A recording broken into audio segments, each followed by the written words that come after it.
This is the Cameron Journal Podcast. It's a place where we talk about important things. It's a place where we bring a little slice of the news to you.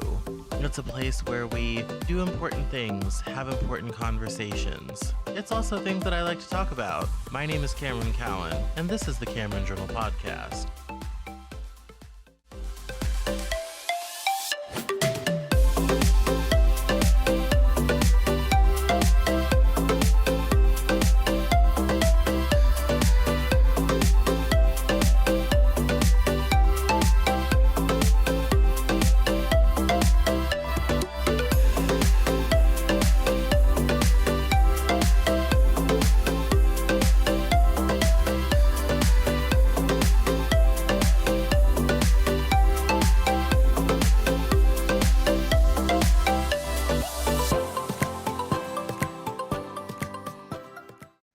Today on the Cameron Journal Podcast, we are joined by Jade Barrett. She is somebody who has written a lovely book called The Good News Is You Don't Have Endometriosis, How I Survived IVF with My Sanity Mostly Intact. And we're going to talk about something that's very near and dear to a lot of people today,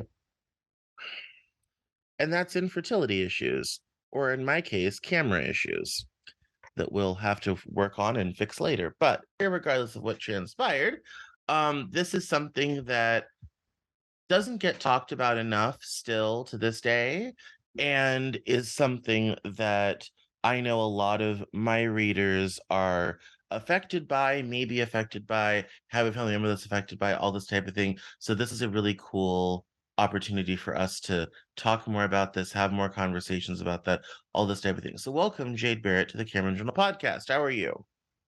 How you doing, Cameron? Thank you so much for having me on. You're very welcome. And since my camera fell over, we're still gonna fiddle with that.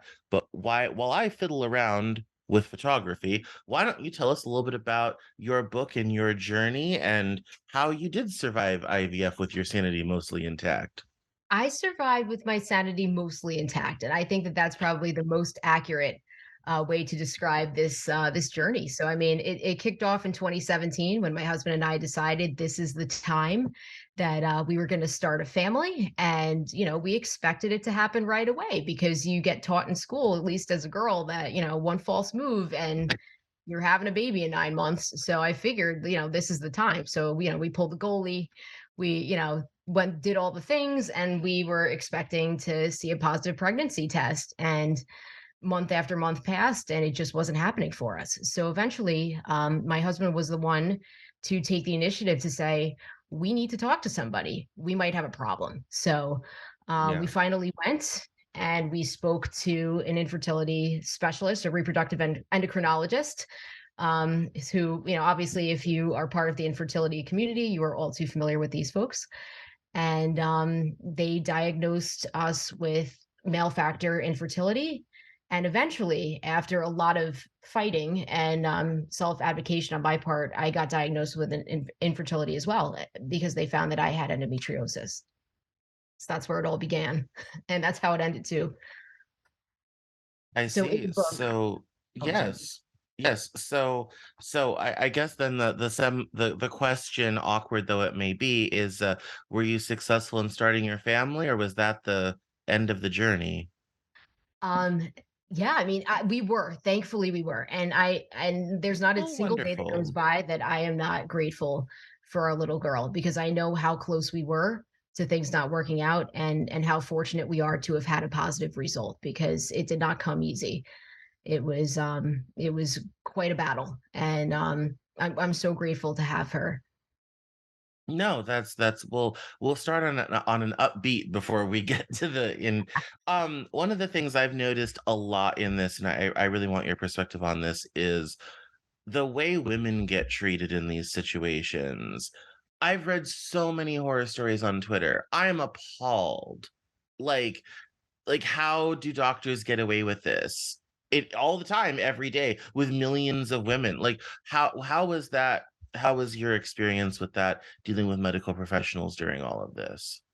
I'm really glad you brought this up because this is such a major theme in the book, and it's a major theme in my infertility story. And every podcast I go on, I always encourage people to speak up. If something doesn't feel right, it probably isn't, and you have every right to question your doctor. Many of these infertility clinics, especially the larger ones, it's an assembly line. You're a number. And Yeah. these doctors get paid whether you get pregnant or not. And they're not the ones dealing with all the feelings and the emotions that come along with this. So I know a lot of women feel intimidated about speaking up because you're in such a bad place to start. And you're seeing this person who's supposed to help you get out of it. So you're afraid to question them.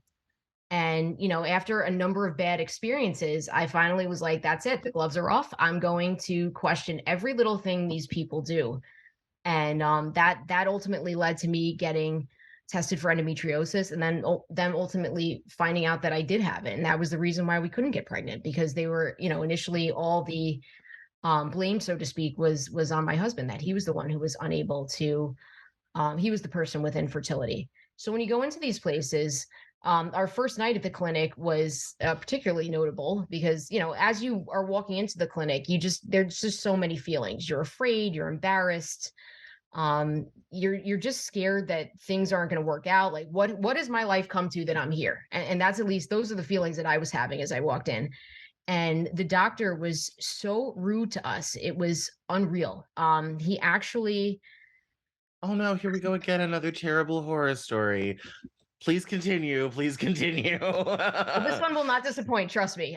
This may be the worst one you've ever heard. So we're sitting there together, and he's going through our numbers, our stats, because I had gone to my OBGYN, and my husband had a semen analysis done, and I had all sorts of tests done. All my tests came back clean at this point, and they went through my husband's numbers, and he was like, you have severe male factor infertility. IVF is the only possible, path to success for you. And, I'm sitting there and you're hearing all this and you're like breaking out into a cold sweat and you're like getting lightheaded and you're like, oh my God, I can't believe I have to do this. And I was like, I just kind of made a joke to him. I was like, let's do IVF. Maybe we'll get boy girl twins and that's it. And then we're done. And he was just like, well, then maybe you just shouldn't be a parent. So I was like, whoa, time out. I was like, you just said this to me. I am a high school teacher by trade. I have been for the last 17 years. And, I was a little offended by that, just a little, just a smidge. So he gets nicknamed Yes. affectionately Dr. Douchebag in the book because that's what he is. So it didn't end there. Afterwards, because I was on day 3 of my cycle at that point, that's when they like to do a lot of baseline testing. So because I was on day 3, I'm in the room. Now, all of a sudden, we went from you need IVF to I'm getting 7 vials of blood drawn. I'm getting wanded in the stirrups. It was like an out of body experience. Like you couldn't, you can't How make this many invasive things can they do, you know? in 1 hour. I Yes, mean, it's 1939 and your body is Poland. I think that's it. Yeah, I was invaded 6 ways to Sunday. I mean, it was insane. So I guess I was taking a little long to get myself dressed and together, and the doctor's like banging on the door. He's like, come on, let's go. I guess he was like trying to pack up and go home for the night. And I was like, and I just said no. I was like, no, F this guy. I said it loud enough for him to hear. And because I was done, I was like, this is crazy. You're hearing all this stuff for the first time. You're so overwhelmed. You're scared. You're nervous. You're upset. You're all the things. And now this guy is rushing me. And I'm like, your head's just spinning. So, to his credit, the next day, the doctor did call to apologize for his behavior. However, it does leave a little bit of a bad taste in your mouth moving forward. So, since it was a Of larger course. clinic, I switched doctors. He was not my primary doctor, even though when you go to a large clinic, you see a quote unquote doctor of the day. So, unfortunately, I did end up seeing that doctor quite a bit. But, yeah, I mean, it just kind of set the tone for a really, really difficult experience. No, sir. Yes, certainly, certainly. And that, but here's the sad thing. So many times, that's this a story I've heard over a dozen times from people. Just these really terrible, dehumanizing sort of things in a time that's already hard and difficult enough, where kindness and compassion are very necessary. It seems to be precious little to be found, which I think is tough. So That seems pretty consistent. So, all right. So we've got all that going. So why don't we do it? So you first they were blaming your husband. That's all right, sort of thing. And then they do all this testing and all this type of thing. How did you eventually get them to find out that you yourself also were having some difficulty? So this was after we had a failed embryo transfer. So for anybody who's familiar with the process, this is the final step. And this is supposed to be where you get your take home baby, the finish line, see you later clinic, no more wands, no more needles, bye-bye. And because I had Yes. this clean bill of health, And let's we not forget the expense. yeah. Thousands have been spent by this time. Yeah. Yeah, I mean, and thankfully, I live in a state which has infertility coverage, so we weren't feeling it as much as other couples who maybe don't have insurance or live in a state where it's not covered. And I really think it's a huge injustice that there are states that exist in this country that don't have fertility coverage because this is not an elective procedure. You do not volunteer to have infertility. You just don't. No. So, it Yeah. was ridiculous. So we had a failed embryo transfer and we did all the things leading up to this point. We took all the precautions. We had the embryo genetically tested. We had I did like a mock cycle so they could see what would happen in an actual transfer cycle. So we got there, got to the end, did the transfer, and I just knew. Like I knew in my heart of hearts that this just didn't work out. And it was really it was beyond devastating. It's a feeling you never want to have in your life. It was a loss. I mean, it was a Yes. loss. It was a death. And let's also remind the listener, this is after she's just been through what we just talked about for the first 10 minutes of this episode. Like the emotional roller coaster is insane. And then you reach this point and things don't work out the way you hope they will. And then it's back to square one, at least for that part. Yeah. Oh my God. That was the worst part about it, Cameron. It was just the idea of like you can kind of get past it if it's like, okay, it didn't work out. Okay, we can try again. We didn't have another embryo to use at this point. This was the only genetically normal embryo.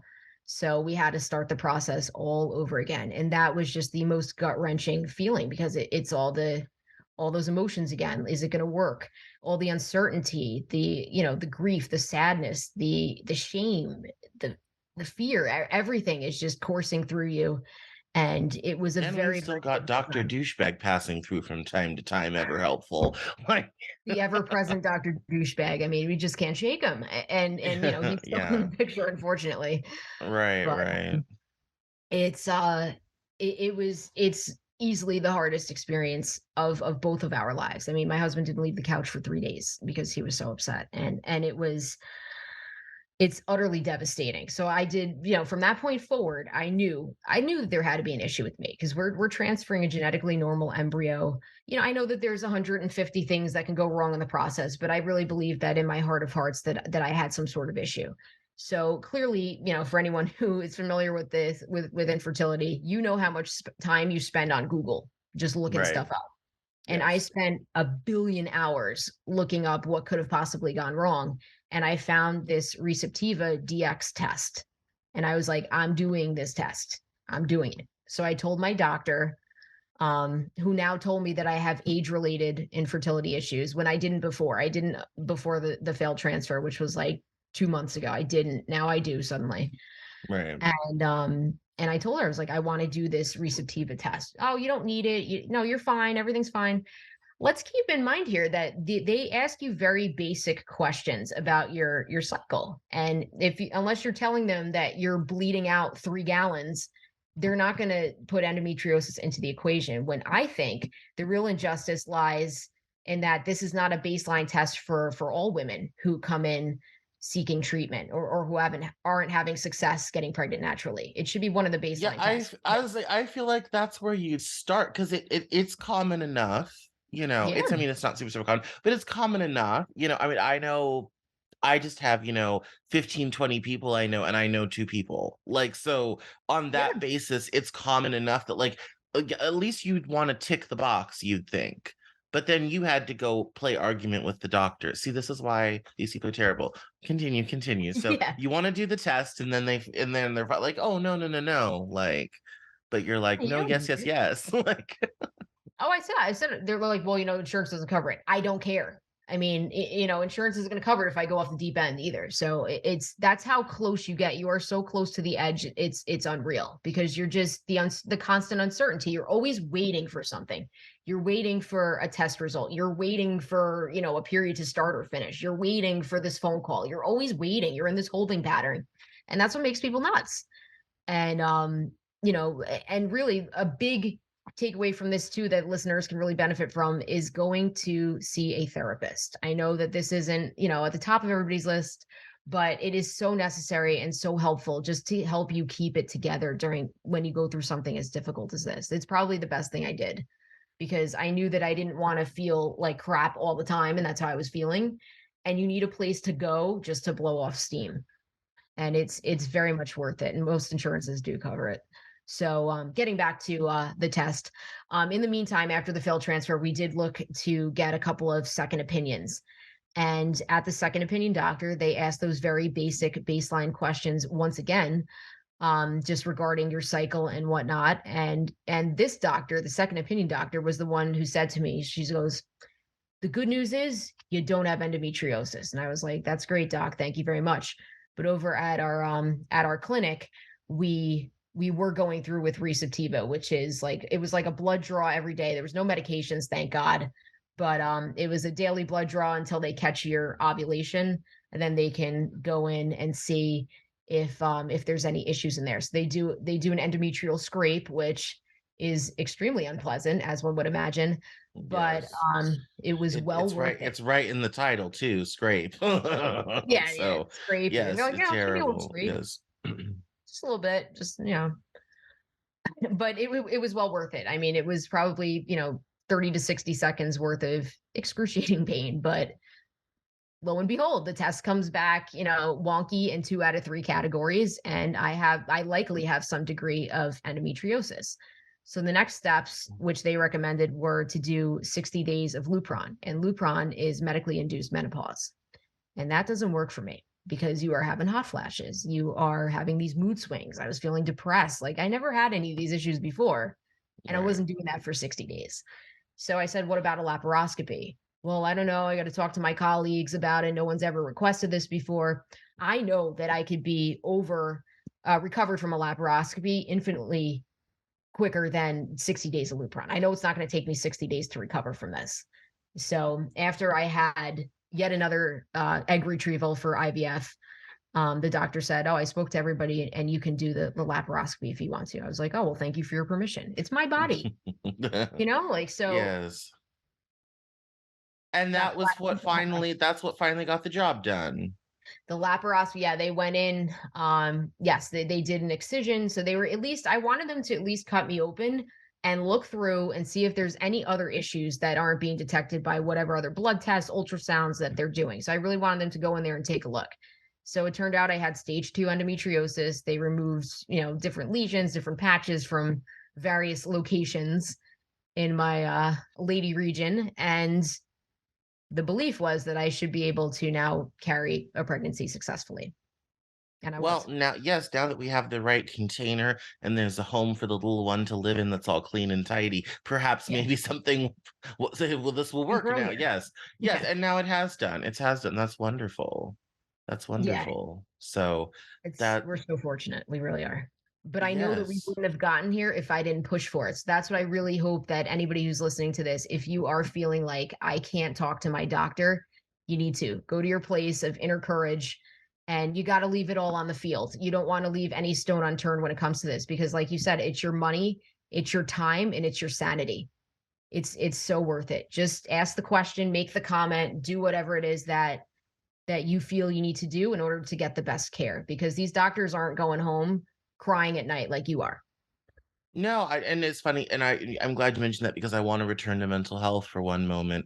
And I'm so glad you mentioned that how your husband was affected and was stuck on the couch for 3 days, and you were Yep. talking about therapy and all this type of thing. Were you guys doing therapy together, separately? What did that look like? How did you guys manage to not completely lose your minds, get divorced, never speak to each other ever again through this whole process? I speak facetiously, but I knew somebody that happened to. So, yeah, Oh, were you guys doing 100%. therapy together or separate? Yeah.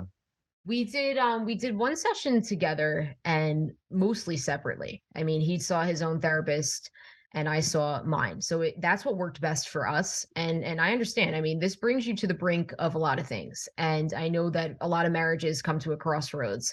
And I felt like we could have been in that position too easily. So, because of the therapy, because of my own diagnosis, that's what brought us back together, like, and got us back on the same page because I was so resentful. I was so angry about having to do all this for this problem that wasn't mine. It felt like I was going to jail for something I didn't do. And now Yeah. that I had my own issue that we were addressing, now I felt like, all right, I can do this. This is for me too. This is my problem now that we're going to fix. And that's what was helpful for us. Obviously, every couple has its own issues and its other layers of things, but for us, like doing the therapy separately and just having the sounding board to say things that maybe we don't want to say to each other, was what worked best for us. I mean, we definitely had our own moments, good and bad, but it felt really good, that we finally got back on the same page, and that really was almost exclusively because I had my own infertility diagnosis. Yeah. No, I definitely kind of see how that would, have an effect and all that sort of thing. And I imagine in that whole process, especially when we thought it was just him at first, I imagine that was probably quite emotionally devastating and difficult all by itself. So, Yeah, yeah, I'm glad you mentioned the mental health thing because I think in that whole process, it's easy for mental health to get lost in the shuffle, yeah. And in a because I time teach, I when mean, it's difficult. Yeah.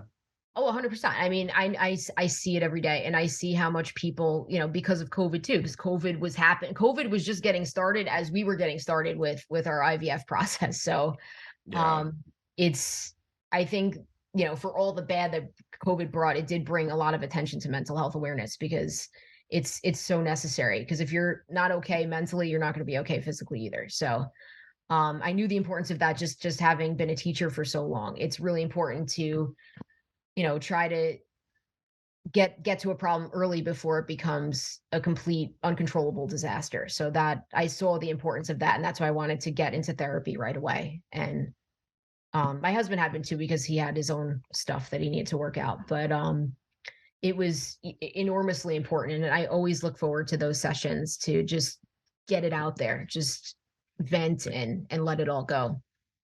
Yeah, no, that's a good thing, and I think something that in what's already a sensitive topic is already a difficult thing, but that it is fairly common in all this type of thing.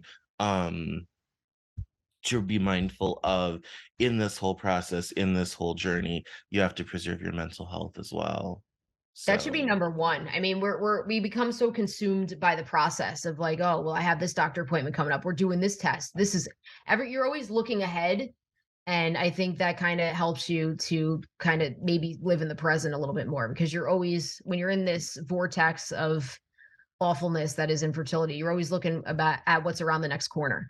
And like just taking that time to be present, is really important, and you can do that with therapy. And I did it a lot with meditation as well, and even yoga. That just kind of forces you to get rid of the bad stuff and just focus on the here and now because it's really hard to do when you're dealing with an issue like that. no, certainly. So then, so we finally hit pay dirt. We'll get to the end of the story. We finally hit pay dirt. We get ourselves an embryo. We get it into its happy home, and then obviously 9 months later, your daughter is born. So that must have it's 2023, but that must have just happened then in 2021. Yes. 2022. Oh my goodness. Okay. Yeah. Yes. So just right here. Excellent. Yes.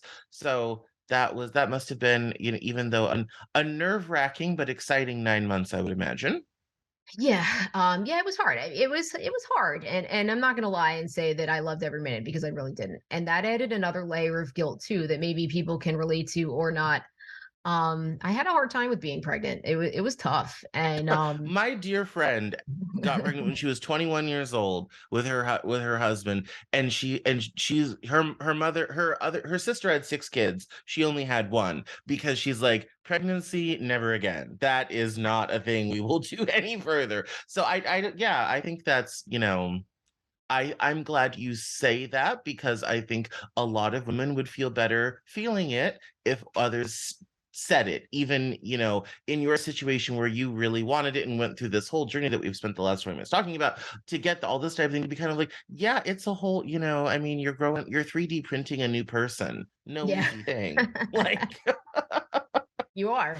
yeah. And I think I thought it was important to mention that too. And I know some people are gonna be like, "Are you kidding me? You're so lucky." And I know that. And I there was not one moment where I wasn't feeling grateful for it.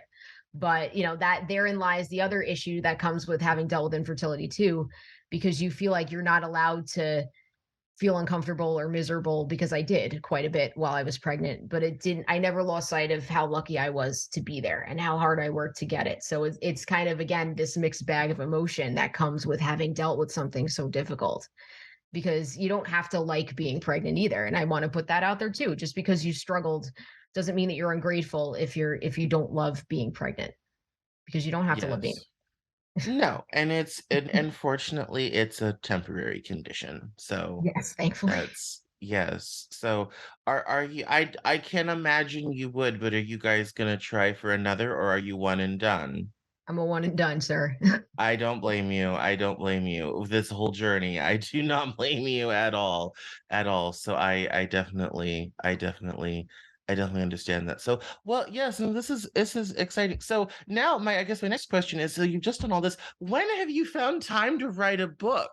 You've got a 2-year old, 1-year old, even. Like, when have you found time to write? I found the time to write when I got pregnant, because I was like, I'm tired all the time. I'm still doing injections, because after you get pregnant, it doesn't stop. You have to do it until like week 10. You're doing progesterone injections into your buttocks region.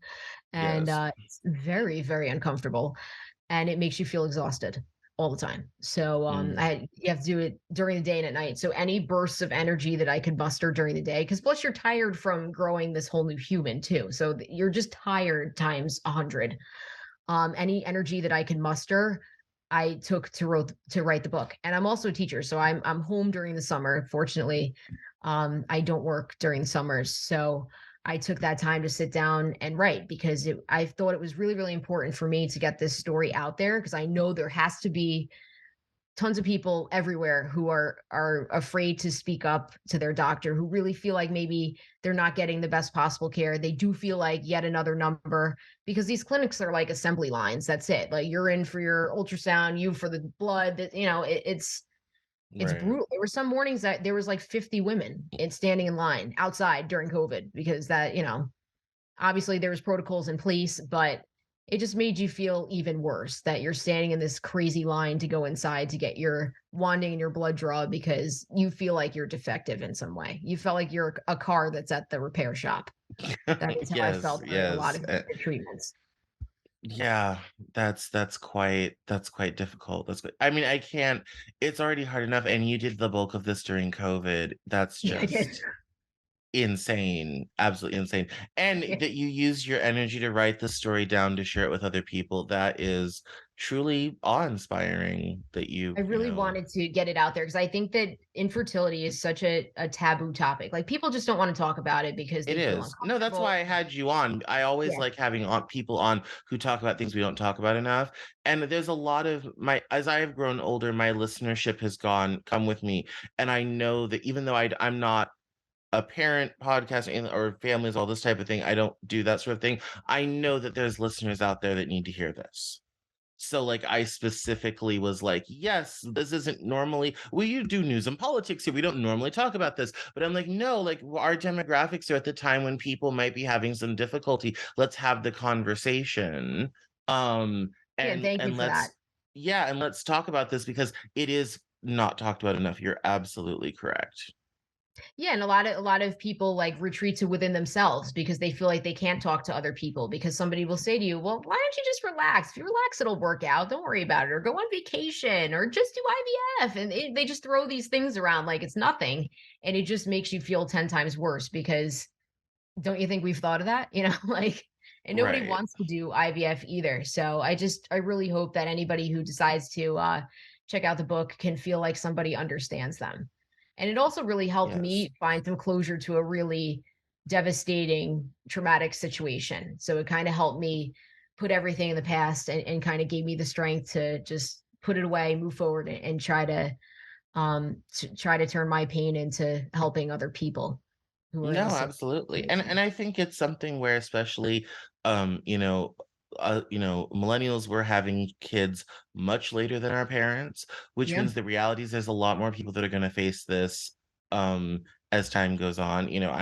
I'm mid cohort and I'm turning 35 this year. So, that's, so I mean this is something that I think is a journey a lot of people who are finally get to the place where they're able to have children are going to end up going through, unless you're really lucky, like my buddy Yeah. Pete Coogan. Him and his wife had kids in both PhDs, had kids in their late 30s, early 40s, completely naturally, no problems, no issues, blah, blah, blah. And I told him kind of like, you guys don't know how lucky you are. Like, that Yeah. doesn't really happen. Like, it's like, I know. it's like your wife was 38 when your oldest was born and you had no problems whatsoever. You guys got lucky, like They really very, did. very They lucky. really did. Yeah, like it's and it was and it's okay. He's like, I'd never thought about that because he's like now like we've had the conversation. It's kind of like, yeah, that is, I'm like, yeah, you guys totally lucked out, like absolutely. Oh, And they not really did. everybody, unfortunately, is so lucky that way as we know. So, but well, thank you for coming on the podcast. I appreciate it. Thank Why you don't so you? much for having me. Yes, this is an excellent time. Now that I've bored you with that long ass story, this is an excellent time to tell us where we can get the book, where we can keep up with you online, interact, all this sort of thing. Absolutely. You can check out The Good News Is You Don't Have Endometriosis on Amazon. It comes in paperback and Kindle. And you can find me on Instagram at Jade Barrett Author. That's where I'm most active. Excellent. Thank you so much for coming on the podcast. Thank you so much, Cameron, for having me. This is great.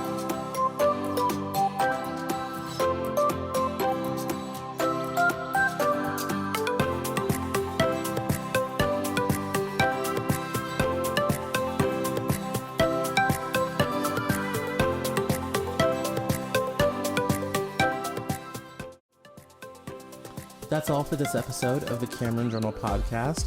Thank you so much for listening. Visit us online at CameronJournal.com. We're on Facebook, Twitter, and Instagram.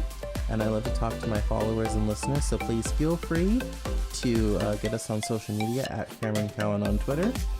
And we'll see you next time on the Cameron Journal podcast.